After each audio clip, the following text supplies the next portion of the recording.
हम हर विषय पे जब बात करते हैं तो अध्यात्म के तौर पे करते हैं। आज भी जो हम बात करने जा रहे हैं समर्पण की, क्योंकि अध्यात्म के स्तर पे हम बात करते हैं, इसीलिए हमें ये समझना बहुत जरूरी है कि हम जिस भी विषय पे बात कर रहे हैं उसे हम समझ नहीं सकते। हमें ये समझना जरूरी है कि जिन भी विषय पे हमने आज तक बात की है या आज जो हम बात करने जा रहे हैं, हम उसे समझ नहीं सकते हैं। अनुभव अवश्य कर सकते हैं, परंतु समझ नहीं सकते हैं। बुद्धि के स्तर पे इंटेलेक्चुअली नहीं समझ सकते हैं। जैसे हवा को आप समझ नहीं सकते, खुशबू को आप समझ नहीं सकते, चांदनी को आप समझ नहीं सकते, केवल महसूस कर सकते हैं। आप उसे जितना भी एक्सप्रेस करने की कोशिश करें वो कम ही होगा, क्योंकि शब्द बहुत सीमित है, बहुत ही सीमित है शब्द हर अनुभव के लिए। जीवन का हर अनुभव अपने आप में शब्दों में कभी भी बयां नहीं किया जा सकता।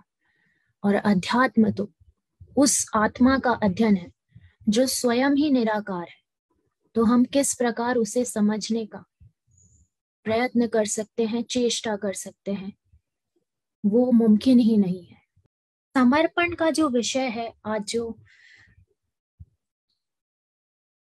इस श्रृंखला में, इस चेतना का सब चेतनाओं से जो आखिरी सेशन है इस आवाज का, उसमें समर्पण इसीलिए चुना गया है क्योंकि जो ये आवाज बोल रही है उसने अपने जीवन में, प्रज्ञा ने अपने जीवन में समर्पण को काफी हद तक जिया है। उसका जो जीवन है वो पूर्णतः समर्पण उसका आधार रहा है। समर्पण चाहे कोई भी आध्यात्मिक मार्ग हो, भक्ति में तो पूर्णतः आवश्यक है ही, पर ज्ञान में, राजयोग में, जो भी मार्ग आप अपनाते हैं उसमें समर्पण किसी ना किसी स्तर पे आके आपको समर्पण करना ही होता है। समर्पण किए बिना कोई भी मार्ग पूर्ण हो ही नहीं सकता। अब चाहे वो समर्पण उस ईश्वर को हो, चाहे वो समर्पण जिस मार्ग पे आप चल रहे हैं उसको हो, चाहे वो समर्पण खुद को हो, परंतु समर्पित तो आपको होना ही पड़ता है, करना नहीं पड़ता। पहले दिन से यही बोला जा रहा है, करना नहीं पड़ता, करा नहीं जा सकता, समर्पित होना पड़ता है। हो जाते हैं आप।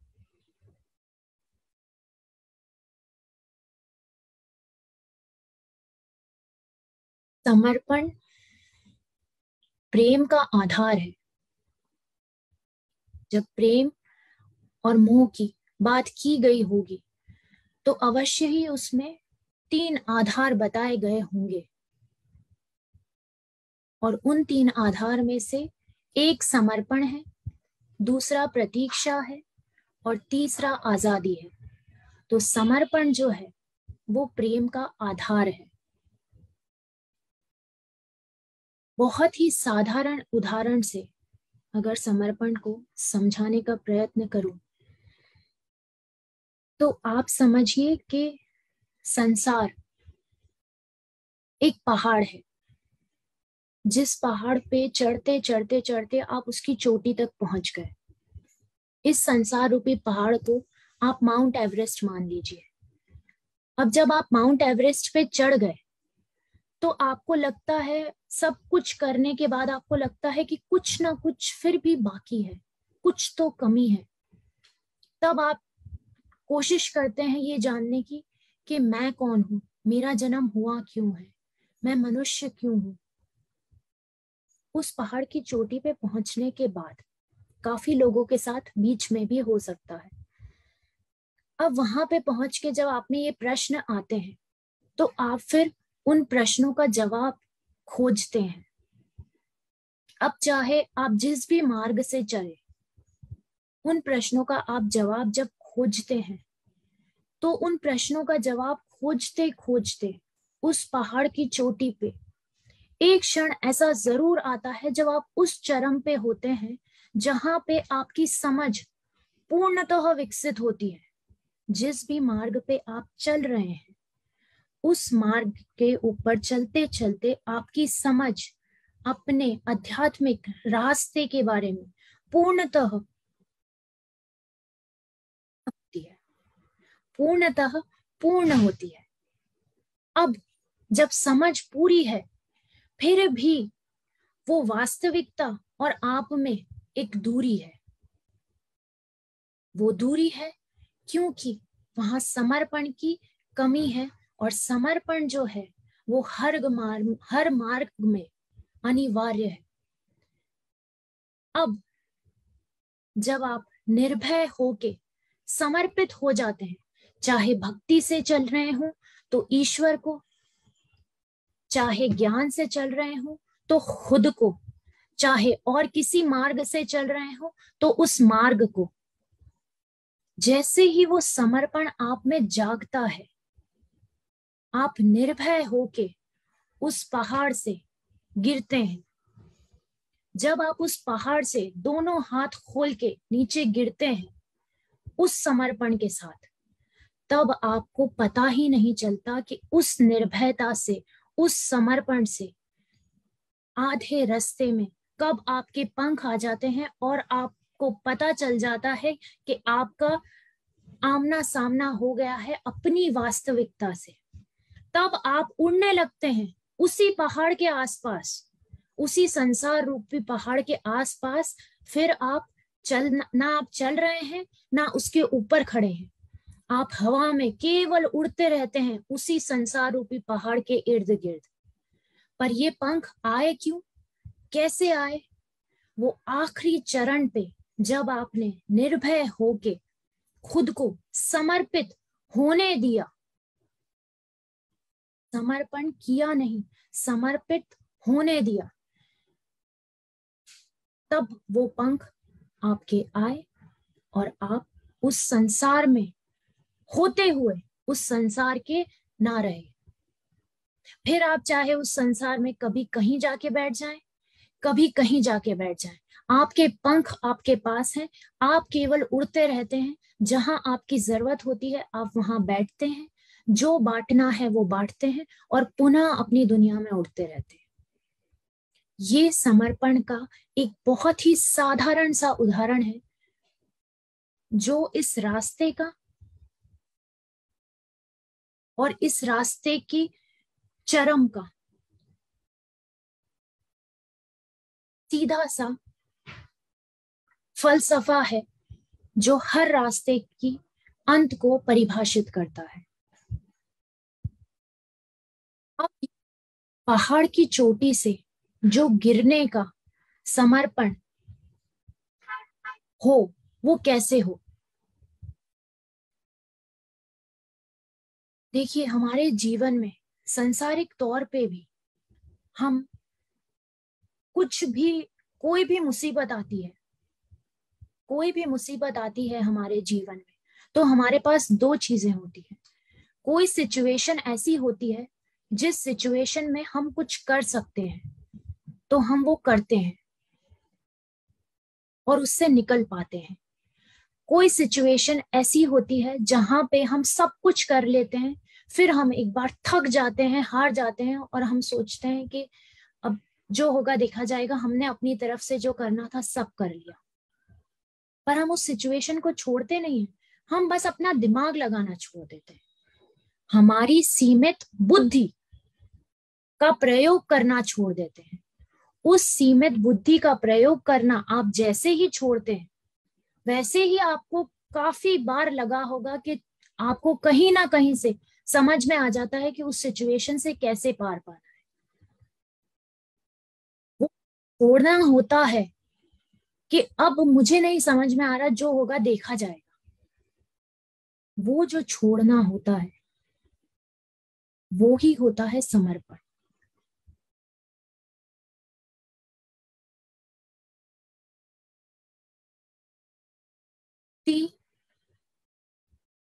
प्रेम में समर्पण, ईश्वर से इस तरह से उसे समर्पित हो जाना है कि उस ईश्वर में और आप में अंतर ही ना रह जाए। कोई अंतर ही ना रह जाए का तात्पर्य ये है कि जो वो कर रहा है, जो वो करवा रहा है, जो हो रहा है, वो आपको मंजूर है। उसकी रजा में आपकी रजा हो जाए।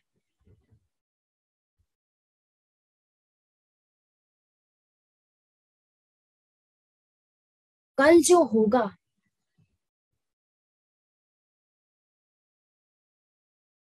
कल के लिए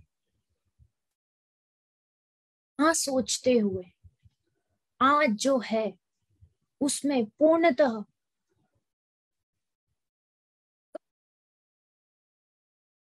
समर्पण है।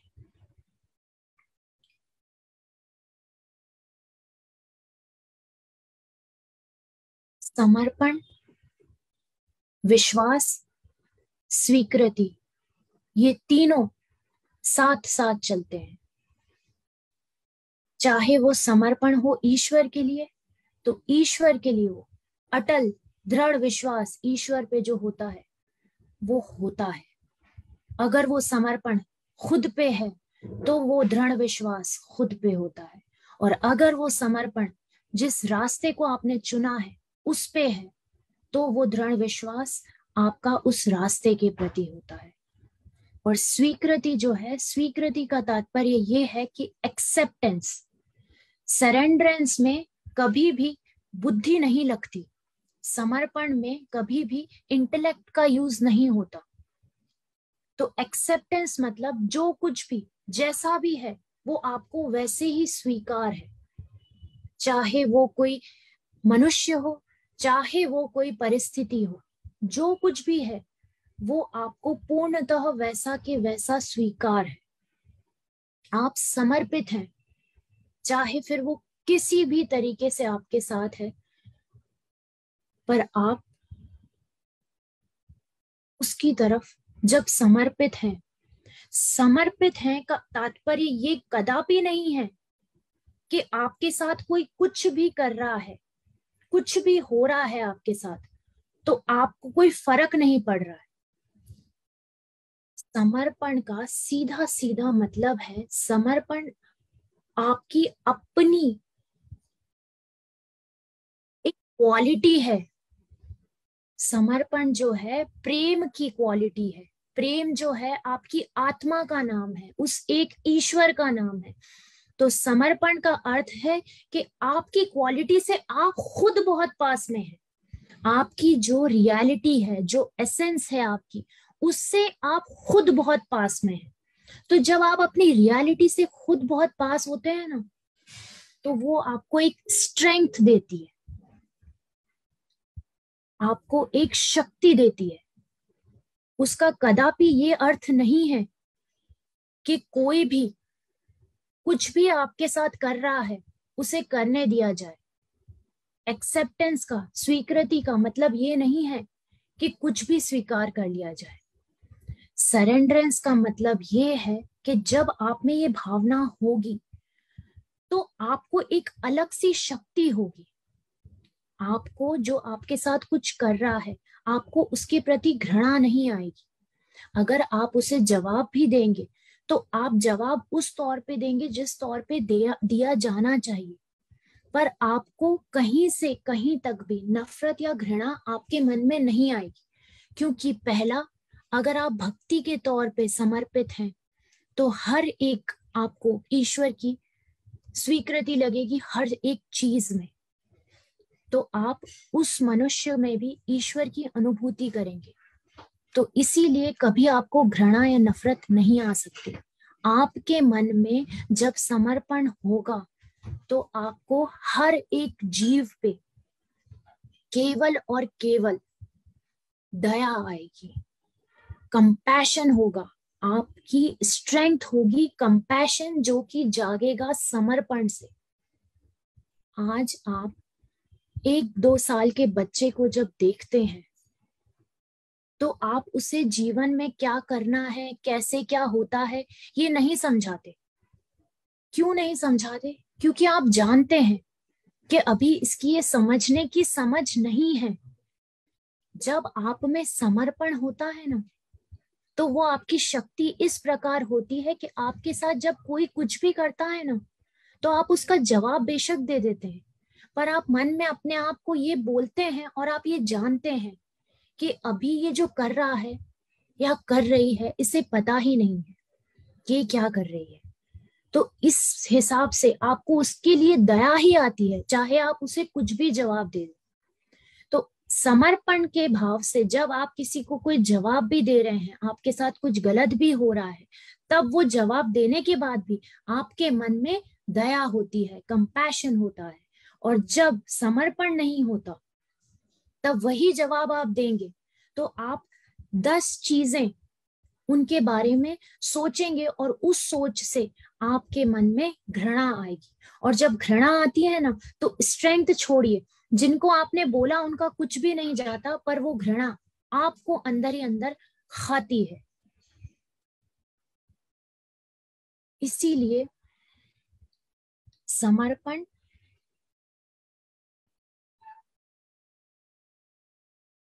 एक बहुत बहुत ही अहम हिस्सा है। समर्पण समझाया नहीं जा सकता, कोशिश की जा रही है, पर समर्पण केवल जिया जा सकता है। और समर्पण इसीलिए इतना ज्यादा एम्फेसिस दिया जा रहा है सरेंडरेंस को, क्योंकि surrenderance is of utmost importance when it comes to spirituality. क्योंकि अध्यात्म के रास्ते पे हर एक पन्ना ऐसा होता है, इतना अनसर्टन होता है कि आपको समर्पित होना ही पड़ता है।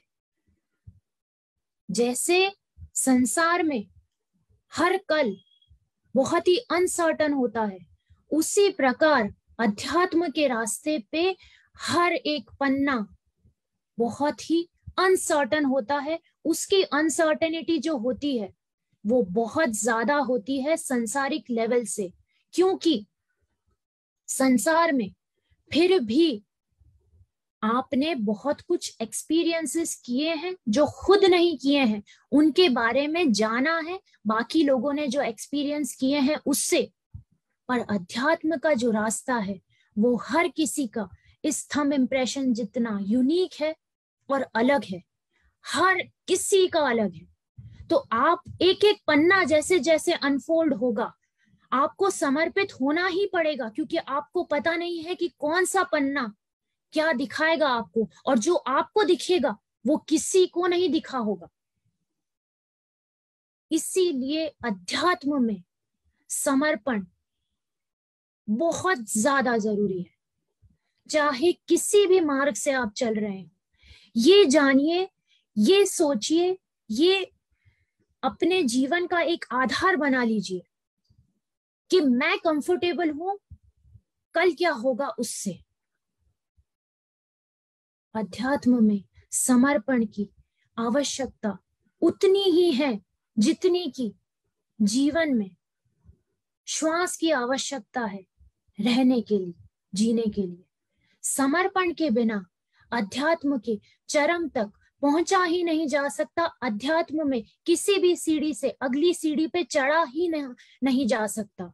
आपके साथ जब भी जो भी नया एक्सपीरियंस होगा अध्यात्म में, तो वो तभी होगा जब आप करना नहीं चाहेंगे, जब आप कोई भी एक्सपीरियंस करने के लिए नहीं बैठेंगे, जब होने देने के लिए बैठेंगे। करने और होने में, बिकमिंग और बीइंग में जो ब्रिज है ना, वो ब्रिज ही समर्पण है। उसमें कंफर्टेबल होना अति आवश्यक है। समर्पण, सरेंडरेंस is the prerequisite for spirituality as well as for normal life. It is not for anyone else, it is your own strength. And surrenderance is something which gives you sheer fearlessness.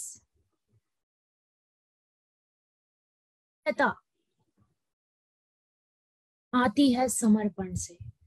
इसीलिए समर्पण को अपने जीवन का और खास तौर से आध्यात्मिक जीवन का अंग जरूर बना के आगे बढ़िए। जो होगा उसमें जो मजा है वो करने में कभी नहीं हो सकता। Live and celebrate the mystery that this life is. And life is actually a festival. जीवन एक उत्सव है और चूंकि आप अध्यात्म के रास्ते पे हैं तो आपके लिए तो जीवन एक महोत्सव है। उसमें अगर समर्पण का तड़का लग जाए then nothing like it. Thank you so much. बहुत बहुत धन्यवाद। अपना प्रश्न रख सकते हैं। स्वागत है आपका। सभी को नमस्कार। मैं बीके तिवारी बात कर रहा हूँ इंदौर से।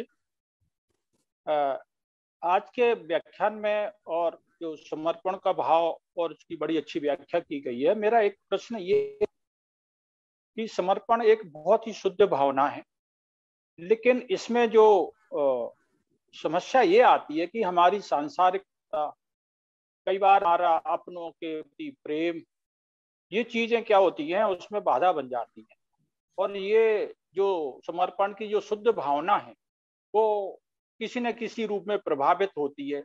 कहीं ना कहीं हम अपने स्वार्थ को से हट के हम समर्पण भाव में जाना तो चाहते हैं, लेकिन ये जो बाधाएं हैं वो हमें पूर्ण समर्पण के भाव में आने नहीं देती हैं। तो मेरा प्रश्न ये है कि हम इन समर्पण के बीच में जो अवरोध आते हैं हम उनको कैसे दूर कर सकते हैं? कृपया इसके बारे में बताएं।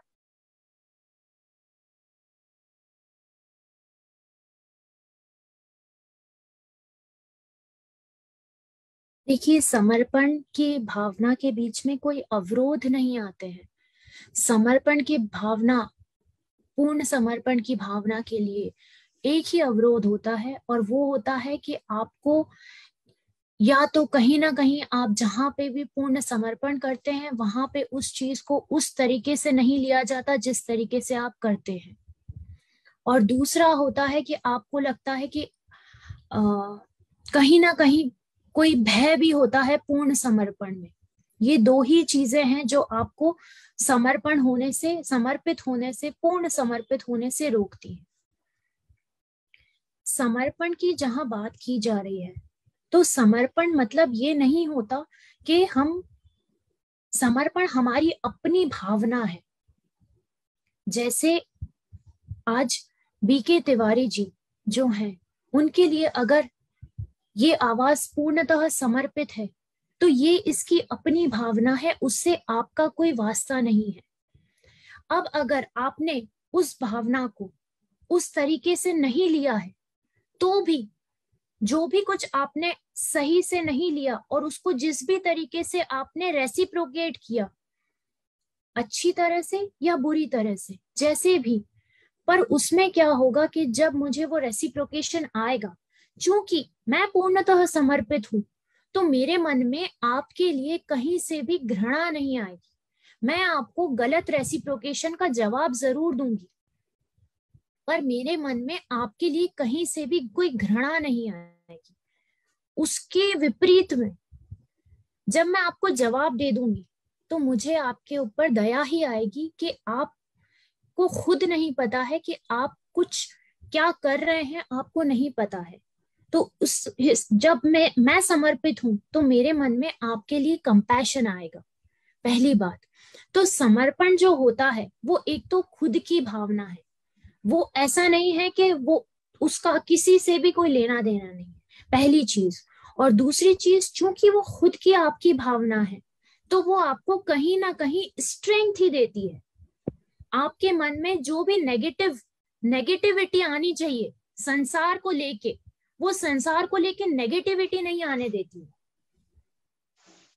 किसी व्यक्ति विशेष के लिए भी नहीं आने देती है वो नेगेटिविटी, क्योंकि आपको कहीं ना कहीं लगता है कि इन्हें पता ही नहीं है कि क्या कर रहे हैं, कोई बात नहीं, इनकी गलती नहीं।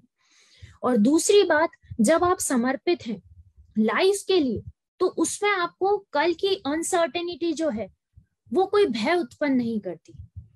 आप कंफर्टेबल होते हैं, जो भी कल होगा उससे आप कंफर्टेबल होंगे, जो भी जैसी भी परिस्थिति आ जाए।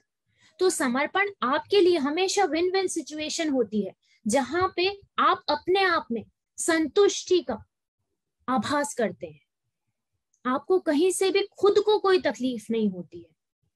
आपको जो भी समझा जाए, कहा जाए, माना जाए, उससे जो बोल रहा है उससे आपका कोई लेना देना नहीं है, पर आप अपने आप में संतुष्ट होते हैं।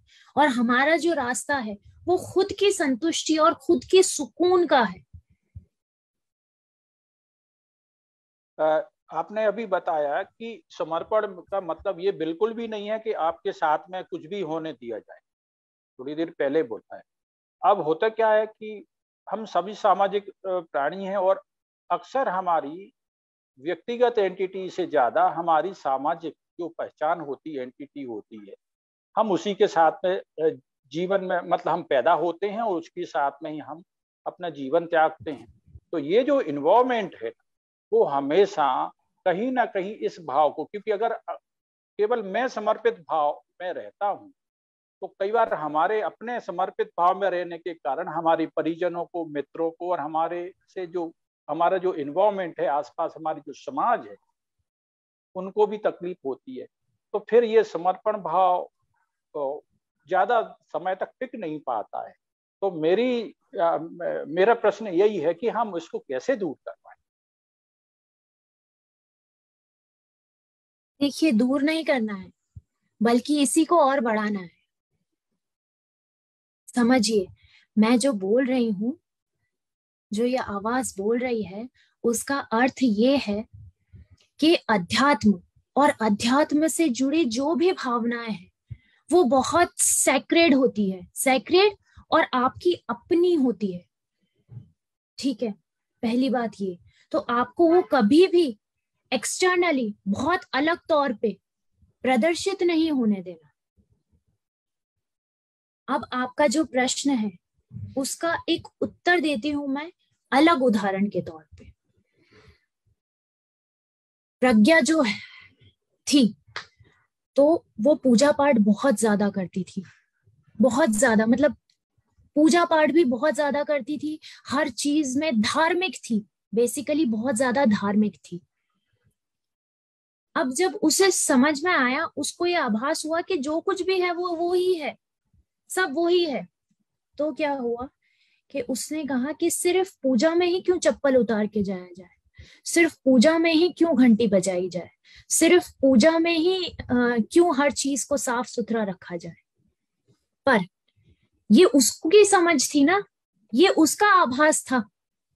घर वालों के लिए तो उसे जो करना है वो चप्पल उतार के ही जाएगी, वो घंटी वहीं बजाएगी, वो सफाई ज्यादा वहीं की रखेगी।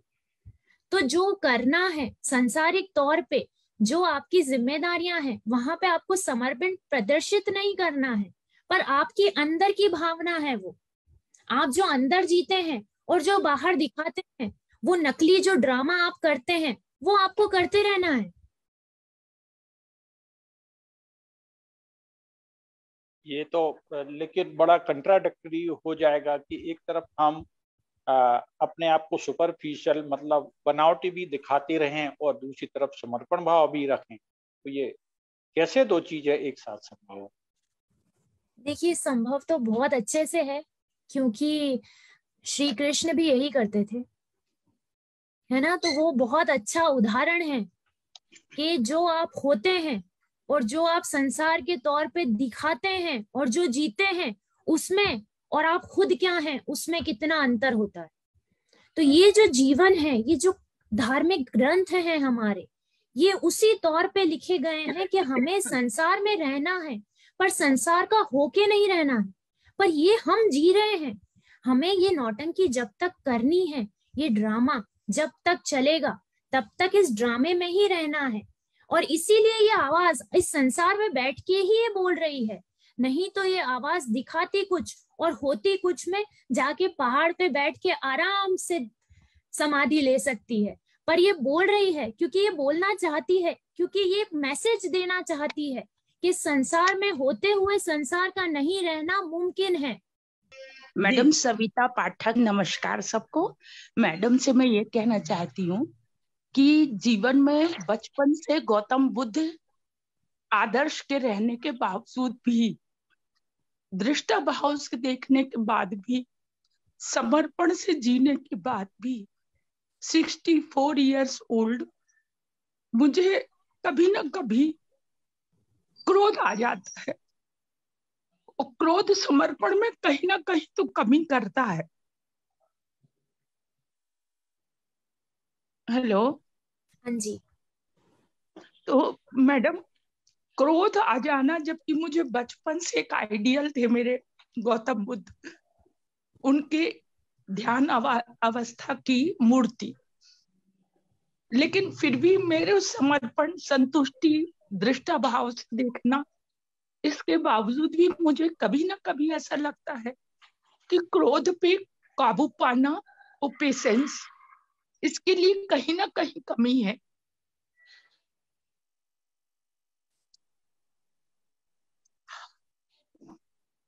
देखिए, हमें ये नहीं है कि ये क्रोध, जो भी शब्द कह लें हम, क्रोध, लोभ, मोह, ये पूर्णतः खत्म हो जाएगा तब हम उस पहाड़ से गिरेंगे। ये कभी भी नहीं होगा। ये पूर्णतः अपने आप खत्म हो जाए, इस पहाड़ से गिरेंगे तो ये बाय प्रोडक्ट्स हैं कि वो सब अपने आप पूर्णतः खत्म हो जाएगा। पर ये ना समझे कि ये कभी भी हमें ये चीज की अनुभूति होनी ही नहीं चाहिए, क्रोध आना चाहिए। क्योंकि जो क्रोध का, जब भी क्रोध के बारे में बात की गई होगी तो उसमें ये अवश्य बोला गया होगा कि कहीं कहीं पे क्रोध करना अति आवश्यक होता है, क्योंकि वो क्रोध करना पड़ता है, क्योंकि करे बिना वो चीज को उस तरीके से पहुंचाया नहीं जा सकता। तो क्रोध करना, मैडम, दृष्टा भाव खत्म हो जाता है ना, वहां दृष्टा बन के देखना और अपने आत्मा से परमात्मा को जुड़े रखना, उसमें संसार में क्रोध आना ये बहुत ज्यादा कमी है ना। क्रोध आना ही नहीं चाहिए ना, जब इतना साल से समर्पण है उस सर्वशक्तिमान के प्रति, फिर भी ये इंद्रियां कहीं ना कहीं प्रभावित करती हैं तो दुख होता है। देखिए, सबसे पहले तो आप इसी क्षण खुद को गले लगाइए। जी, गले लगाइए। बिल्कुल लगा लिया जी। क्योंकि आप खुद के साथ बहुत ज्यादा कठोर हैं, बहुत ज्यादा कठोर हैं आप अपने साथ ही। और ये आप जान लीजिए कि अपने साथ यहाँ जितनी भी चेतनाएं बैठी है, ये उन सबके लिए है कि अपने साथ कभी भी अपने साथ कठोर मत होइए। क्योंकि जीवन में अगर कोई आखिरी सांस तक आपके साथ रहेगा तो वो आप खुद हैं, बाकी आपको कोई ये गारंटी नहीं दे सकता है। इसलिए सबसे पहले खुद से प्रेम करें, खुद के साथ मत कठोर होइए। आपकी जो आवाज का दर्द है, इन आंखों से उस दर्द में इतनी गहराई है कि इन आंखों से उस दर्द की वजह से पानी आ रहा है। इसीलिए अपनी कठोरता अपने साथ मत रखिए। दूसरा, आपको हर दिन खुद से बेहतर होना है। आप अगर कल 10 बार करती थी, तो अगर आप आज 9 बार कर पा रही हैं गुस्सा, क्रोध आपको 9 बार भी हो गया है, तो अपने आप की खुद की पीठ थपथपानी चाहिए आपको कि आप कल से बेहतर हैं। पहली बात। दूसरी बात, चूंकि आप गौतम बुद्ध को इतना मानती हैं, तो उसमें समर्पण की जो भावना है वो और बढ़ सकती है जब आप क्रोध प्रतिक्रिया के रूप में जिस पे भी करें, जब भी आपको क्रोध आए, आप जिससे भी बात कर रही हैं, आप इस क्षण से यही मानेंगी, ये जिएंगी कि जिससे आप बात कर रही हैं हर एक प्राणी गौतम बुद्ध है। जी मैडम, थैंक यू। जब हर एक प्राणी ही गौतम बुद्ध है तो आप क्रोध किस पे करेंगी? जी बिल्कुल बिल्कुल। मैं अगला प्रश्नकर्ता को लेने से पहले एक क्वेश्चन मेरे नंबर पे आया हुआ है, नाम नहीं है उन्होंने दिया। मैं उन्होंने, प्रज्ञा जी आपके लिए हैं, उन्होंने ये पूछा है कि मैं उस परमात्मा के प्रति कैसे समर्पित हो जाऊं जिनको मैंने कभी देखा ही नहीं। उनके मन में ये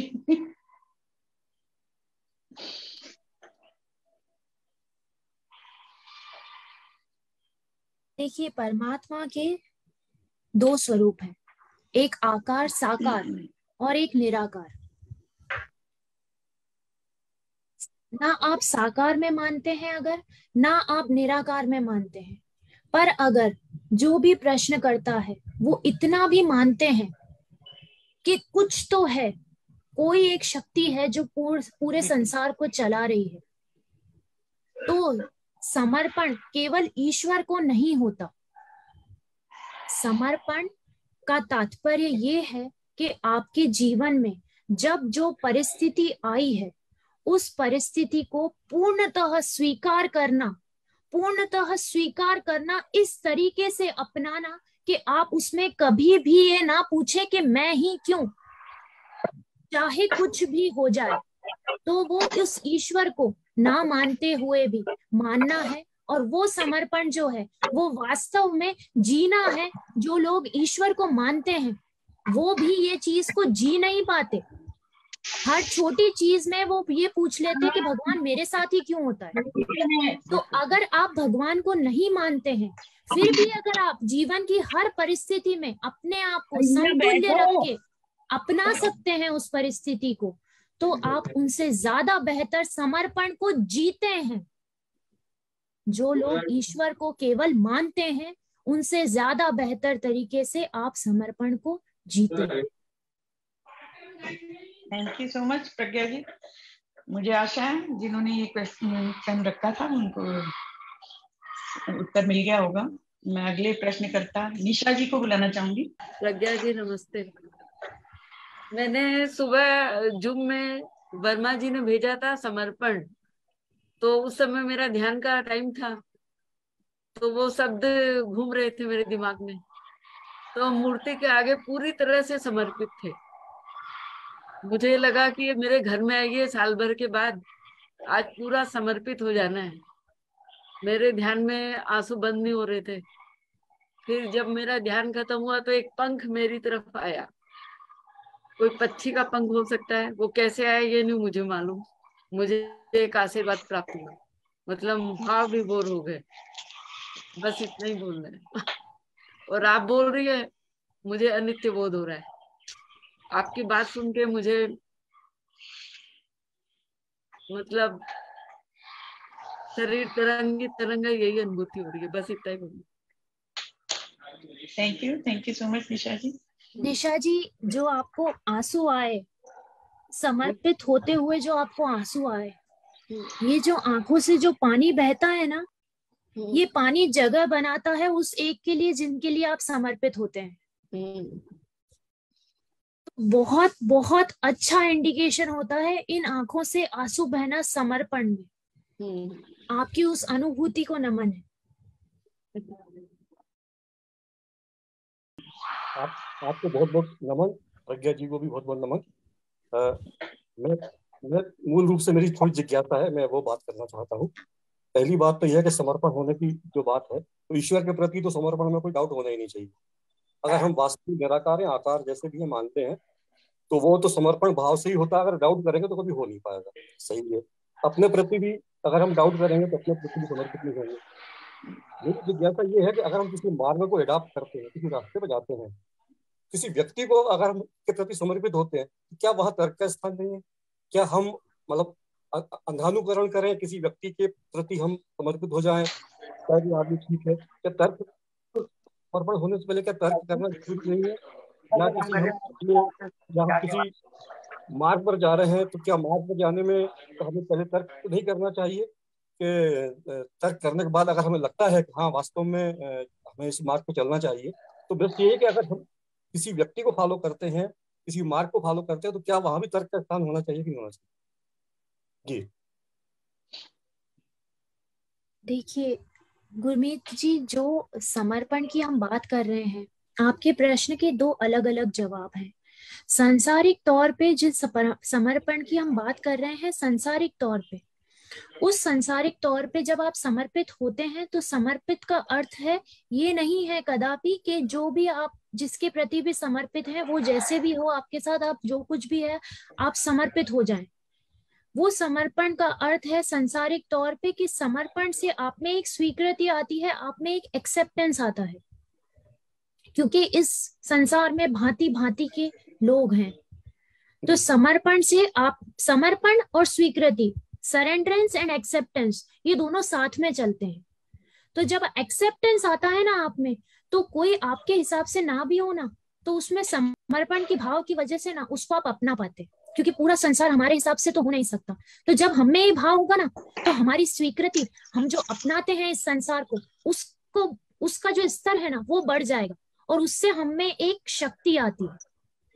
तो मुझे जो समझ में आया जैसा जी, तो जो जैसे मतलब एक्सेप्टेंस, जो परिस्थितियां हमारे सामने है उसको एक्सेप्ट करके रखना चाहिए, उससे हमारी इनर स्ट्रेंथ और बढ़ती है। हाँ जी। और जहां तक मार्ग की बात है, मार्ग पे समर्पण का अर्थ ये है कि जब भी आपने कोई भी मार्ग चुन लिया, जैसे अध्यात्म में भी आपने कोई भी पर्टिकुलर मार्ग चुन लिया, या आपने अध्यात्म का मार्ग भी चुन लिया, तो उसके बाद आपको समर्पित होना उस मार्ग के प्रति का तात्पर्य ये है कि आपको फिर रास्ते में चलते चलते ये प्रश्न नहीं आना चाहिए कि मैं सही तो जा रहा हूं या नहीं। आपने सूझबूझ से कोई मार्ग चुन लिया, चुनने के बाद समर्पण आना होना चाहिए। चुनने से पहले तो एक तर्क मतलब वो जो सूझबूझ है, हमारा विवेक है, हमारी बुद्धि है, प्रज्ञा है हमारी, तो वो चुनने से पहले जरूर हमें उसका तो इस्तेमाल करना ही चाहिए। उस पर हम आश्वस्त हो जाए हम सही रास्ते पे जा रहे हैं, तो फिर समर्पित होकर ही जाए। थैंक यू प्रज्ञा जी। अगले हमारे जो प्रश्न करता है राहुल, डॉक्टर राहुल मिश्रा जी। हाँ मैम, एक्चुअली इसमें मेरा दो क्वेश्चन ये थे कि इसमें तो मतलब दो इमोशंस आते हैं जब अपन सरेंडर करते हैं कोई चीज। पहला इमोशंस तो ये आता है कि हम एक ऑप्टिमिस्ट और होप फॉर बेटरमेंट, ये आता है हमारे अंदर जब हम सरेंडर करते हैं। और अगर ये नहीं आता है तो दूसरा हमारे अंदर इमोशन आता है ग्रेटफुलनेस का, gratefulness towards to whom we have surrendered। तो क्या दोनों भाव आना जायज है पहली चीज, और यदि आते भी हैं तो हम किस गारंटी पे मतलब इनकी क्रेडिबिलिटी को जज कर सकें, ये दोनों ही इमोशंस हैं। तो बस यही क्वेश्चन है मेरा।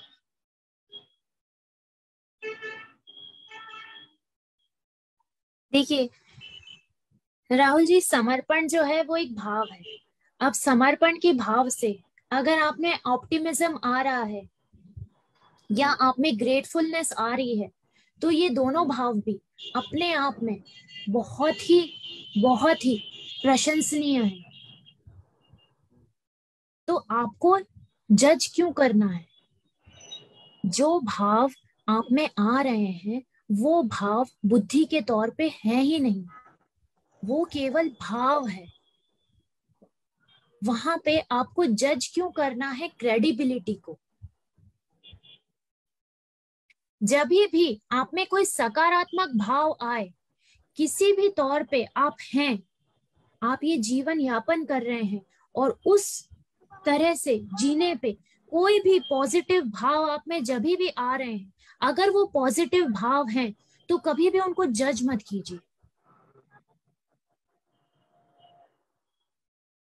नहीं तो हम ये तो एक हिसाब से एक्सचेंज ऑफर हो गया ना कि हमने सरेंडर किया और हम बदले में ये, या तो हम ग्रेटफुल मतलब उसके लिए एक उस टाइप का इमोशन रख रहे हैं, या फिर दूसरा हमको एक होप है। ये तो एक्सचेंज ऑफर हो गया, मतलब एक ये एक्सचेंज ऑफर नहीं हो गया, ये समर्पण होने का बाय प्रोडक्ट है। आप अगर मन से खाना बनाएंगे तो वो अच्छा बनेगा, ये बाय प्रोडक्ट है। मन से खाना बनाना अच्छा खाना बनेगा का एक्सचेंज ऑफर नहीं है। एक जितेंद्र जी ने चैट में लिखा है, अभी हमने बात की थी कि संसार में रहते हुए संसार में ना होने का नाटक करना, इस तरीके से जिए कि हम संसार में नहीं है कुछ ऐसा। तो उनको ये क्लियर नहीं हो पाया, तो वो चाहते हैं थोड़ा सा और आप अगर प्रज्ञा जी कर पाए, कैसे कर सकते हैं हम ये नाटक, कैसे कर सकते हैं संसार में रहते हुए। देखिए, ये संसार है और यही आप जीवन मान लें। ये संसार और ये जीवन है। हम जो जीते हैं हम ऐसे जीते हैं, जो भी चाहे परिस्थिति हो, चाहे लोग हो, कुछ भी हो, हम उससे अपने आप को बिल्कुल एसोसिएट कर लेते हैं, बिल्कुल अपने आप को झोंक देते हैं इस जीवन में, जिस जीवन में हमें ऐसे जीना है। यही संसार है और यही जीवन है, परंतु ये हम हैं।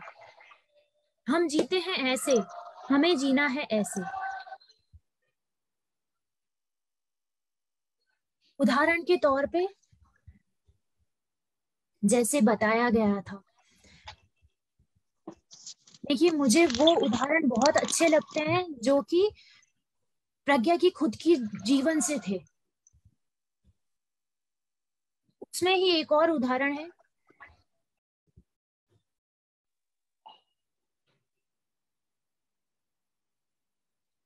जिन्होंने ये प्रश्न किया है, जिन्होंने भी ये प्रश्न किया है, वो इस उदाहरण से बहुत अच्छे से अपने आप को रिलेट कर पाएंगे। अगर वो पति हैं तो भी, अगर वो मेल है तो भी, और अगर फीमेल है तो भी। अगर मेल है तो आपको शादी में, जब भी कोई शादी में जाना होता है, तो आपको ना तो शादी में जाने की तैयारी में कोई इंटरेस्ट होता है, ना आपका कपड़ों पे कोई ज्यादा ध्यान होता है, ना आपको फोटोग्राफ्स खिंचवाने का कोई शौक होता है अगर मेल हैं तो। फिर भी आप वो सब कुछ करते हैं, वो जो नाटक है वो आप करते हैं। आप चाहते नहीं हैं, आप अंदर से कुछ और है, फिर भी वो नौटंकी आप करते हैं क्योंकि आप कर पाते हैं।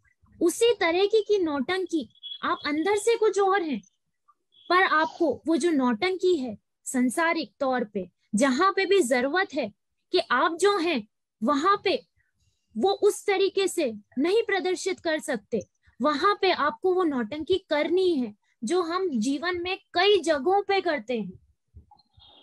और ये जो उदाहरण है, इसे हम बहुत अच्छे से अपने आप को रिलेट कर सकते हैं। और अगर आप फीमेल हैं तो इसे ऐसे समझिए कि आपका अपने पति के दोस्तों की पार्टी में जाने का कोई इंटरेस्ट नहीं है, वहां पे जो बातें चल रही है उनमें कोई इंटरेस्ट नहीं, फिर भी आप जाती हैं वहां पे, उन बातों में ना इंटरेस्ट होते हुए भी आप मुस्कुराती हैं। बहुत सारी चीजें हैं हमारे जीवन में जिन्हें हम जो करते हैं और हम जो होते हैं उसमें बहुत डिफरेंस होता है। वो जो करना और हम जो हैं उसमें जो डिफरेंस होता है, उसी नौटंकी की बात की जा रही कि संसार में होना पर संसार का नहीं होना। जी थैंक यू प्रज्ञा, क्लियर हो पाया होगा, उनके प्रश्न का उत्तर मिल गया होगा। तो एक और प्रश्न आ रहा है कि प्यार, समर्पण और स्नेह और आकर्षण में क्या है अंतर है? समर्पण नहीं, प्यार, स्नेह और अट्रैक्शन में क्या अंतर है, क्या में डिफरेंशिएशन कर पाए? देखिए, ये क्या है कि ये शब्द केवल शब्द हैं और शब्द बहुत ही बड़ा भ्रम है। आकर्षण, अब आकर्षण जो है अट्रैक्शन, अट्रैक्शन तो बहुत ही अस्थायी भाव है जो कभी भी किसी भी चीज, कोई भी चीज आपको अच्छी लगी वो आपको आकर्षित करती है। अट्रैक्शन जो है वो कोई चीज किसी कारणवश अच्छी लगती है इसीलिए आपको अट्रैक्ट करती है। तो अट्रैक्शन जो है that is dependent on any particular thing which you are attracted to. वो चीज जैसे ही हटी उस इंसान में से वैसे ही आपका अट्रैक्शन भी खत्म। तो अट्रैक्शन जो है वो कंडीशनल है। लव जो है, प्रेम जो है वो अनकंडीशनल है। वहां पे आप कोई कारण दे ही नहीं सकते कि आप किसी से प्रेम आपको है तो क्यों है। जहां पे भी कोई कारण आप दे पाए तो वो प्रेम है ही नहीं, क्योंकि वो प्रेम हो ही नहीं सकता जहां पे किसी चीज पे वो निर्भर हो, क्योंकि हर चीज अस्थायी है। प्रेम केवल होता है अकारण। और अफेक्शन जो है, स्नेह जो है, वो एक्सटर्नल मैनिफेस्टेशन है उसी प्रेम का। आज अगर मैं प्रेम हूं, आज अगर गुरमीत सिंह जी प्रेम है तो वो प्रेम है, पर वो दिखेगा कैसे कि ये प्रेम है। जब आप किसी को प्रेम करते हैं तो आप उसको सहलाते हैं, उसको गले लगाते हैं, तो वो जो जेस्चर्स होते हैं वो होते हैं अफेक्शन के। और वो अफेक्शन आता है प्रेम के भाव से। तो अफेक्शन या स्नेह जो है वो बाहरी जो दिख के आता है प्रेम, वो मैनिफेस्टेशन है उस प्रेम का। सत्तार सिंह जी, आप अपना अनम्यूट करके अपना प्रश्न रख सकते हैं। जी, स्वागत है आपका। जी, अभी थोड़ी देर पहले वो क्रोध के बारे में कोई पूछ रही थी, तो मैंने जो सुना पड़ा है कि काम, क्रोध, लोभ, मोह, अहंकार ये आवश्यक है, इसलिए ईश्वर ने दिए हैं। बस इनकी भावना बदलनी है कि जैसे मोह पर्सनल होता है, प्रेम जगत के लिए होता है। क्रोध पर्सनल इंडिविजुअल्स पे आता है, उसको वीर रस में बदलना है, जगत के लिए, अपने लिए, उसके लिए।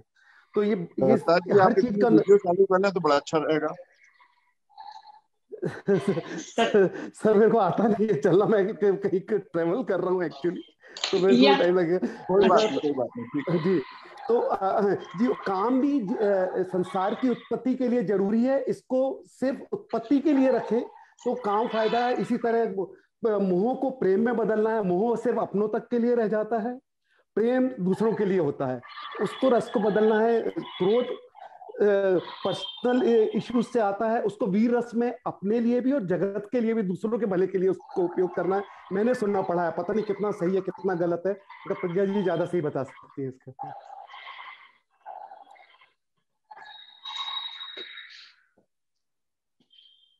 ज्यादा सही तो कुछ है ही नहीं सरताज जी। जो आपने बोला वो, आपने जो पढ़ा है उस, आपने जो बोला उससे मैंने सीखा है। आपने जो बोला उसको मैंने कभी नहीं क्योंकि पढ़ा है।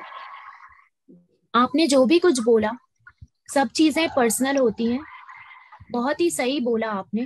क्रोध भी जो है, बाकी चीजें भी जो हैं, हर जो शब्द आपने प्रयोग किया उस हर शब्द को आपको होश पूर्वक करना है। चाहे वो क्रोध हो, काम हो, लोभ हो, जो भी कुछ है, होश पूर्वक। मतलब अभी हम रोबोटिकली जिस तरीके से क्रोधित होते हैं, हमें क्रोधित वही होना है जहां पे क्रोध की आवश्यकता है।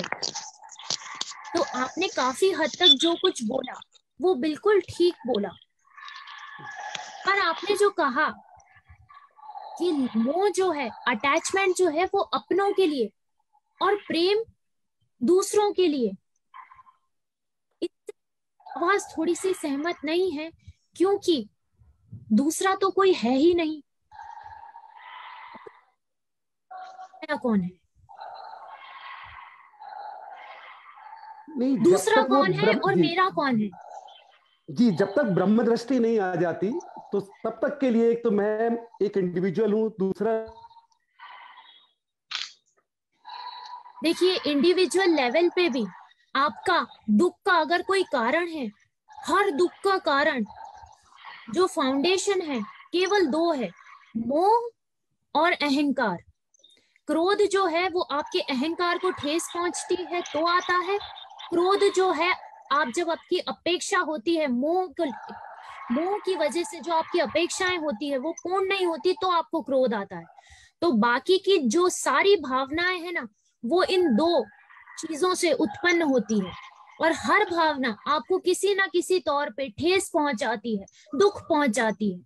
तो मोह जो है ना, वो व्यक्तिगत तौर पे भी बात ना भी करें हम तो व्यक्तिगत तौर पे भी आपको कभी भी अंदर से शांति नहीं दे सकता।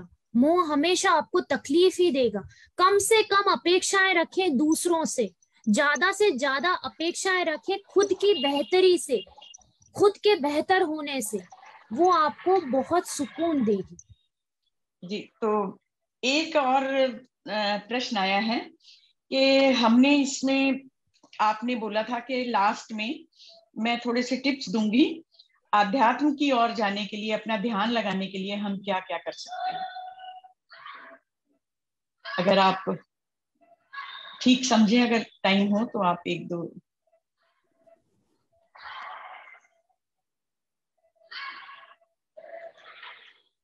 देखिए मैं अगर कुछ शेयर करूं उस तौर पे, हाँ, यहाँ पे सब अपने आप में बहुत ही ज्यादा आत्मिक रूप से विकसित हैं, आत्मिक रूप से विकसित हैं। पर मैं कुछ शेयर करूं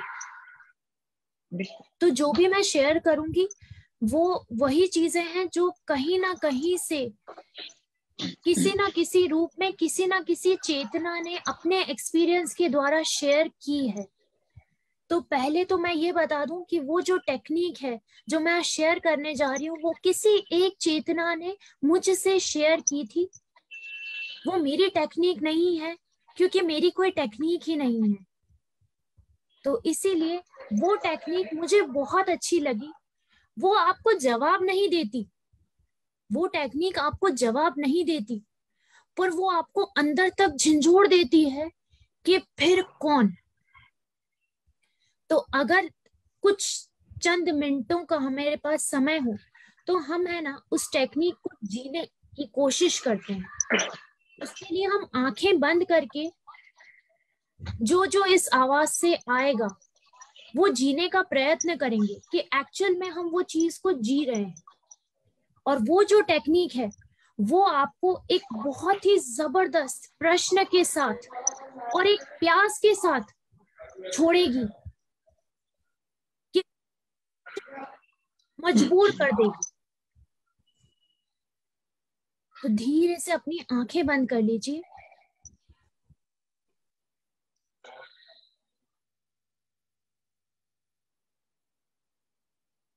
अब हम साथ साथ एक आईने के सामने खड़े हो गए।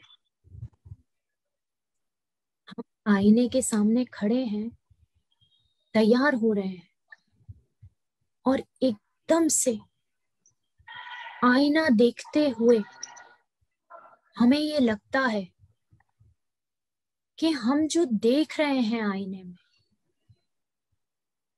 वो तो अस्थाई है। जो कल था वो आज नहीं है। तो जब अस्थाई है, जैसा कल था वैसा ही आज नहीं है, तो ये तो मैं नहीं हूं।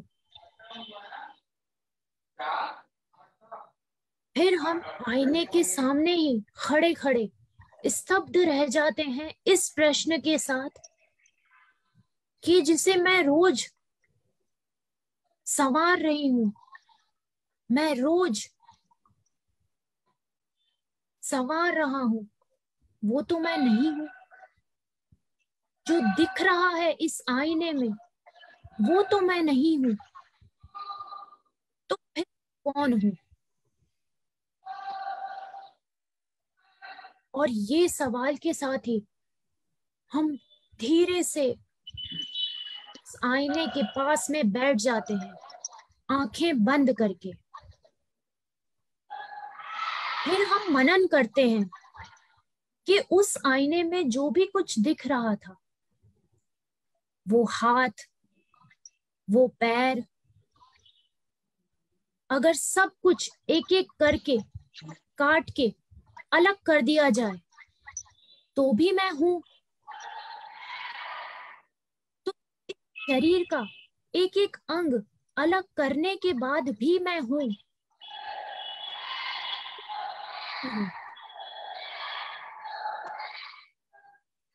फिर हम और अंदर जाते हैं,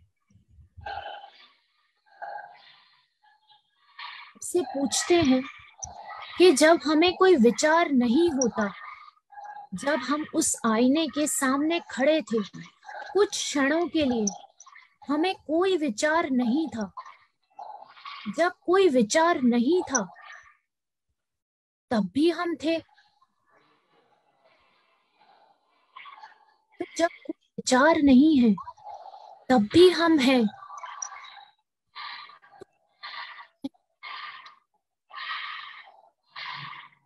जब हम रात को सोते हैं, जब हमारी शरीर का हमें पता नहीं होता, हमारी बुद्धि का हमें पता नहीं होता, हम कौन हैं, क्या है, क्यों है, हमारे नाम से भी हमारा कोई वास्ता नहीं होता, मैं प्रज्ञा हूं भी खत्म हो जाता है।